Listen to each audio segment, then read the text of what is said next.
শোভাযাত্রাকে government fund করছে নাকি সেই বিষয়ে কথা বলতেন, কিন্তু এটা আমি যতদূর জানি এটা একটা সেকুলার ইনস্টিটিউশনের সেকুলার ইভেন্ট হয়, যে এটা আমাদের সংস্কৃতির একটা বহিঃপ্রকাশ এবং এখানে শুধুমাত্র কিছু সার্টেন জনগোষ্ঠীর লোকজন পার্টিসিপেট করবে এমন না। এটা পুরো বাঙালির জন্যই একটা শুভময় দিন।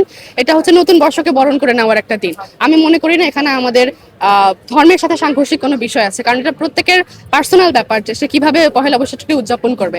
চারুকলা একটা সেকুলার ইনস্টিটিউশন, তারা একটা সেকুলার ইভেন্ট নামে প্রতি বছর যারা হচ্ছে অন্যান্য যারা একটু বেশি ধর্মপ্রাণ মানুষজন আছেন তারাও কিন্তু এটা সেলিব্রেট করতে পারে। তারা তাদের বাসায় পান্তা ইলিশ রান্না করতে পারে, খিচুড়ি রান্না করতে পারে।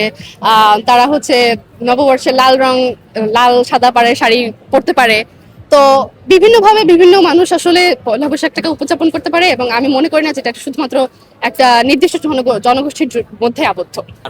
অপ্রয়োজনীয় মনে করার কারণ করছি কারণ এটাতে এমন কোনো পরিবর্তন আসবে না। শোভাযাত্রাটার কোনো যদি কোনো সমস্যা থাকতো আসলে যারা এটা নিয়ে উদ্বেগ প্রকাশ করেছেন, তাহলে তারা শোভাযাত্রাকে গভর্নমেন্ট ফান্ড করছে নাকি সেই বিষয়ে কথা বলতেন, কিন্তু এটা আমি যতদূর জানি এটা একটা সেকুলার ইনস্টিটিউশনের সেকুলার ইভেন্ট।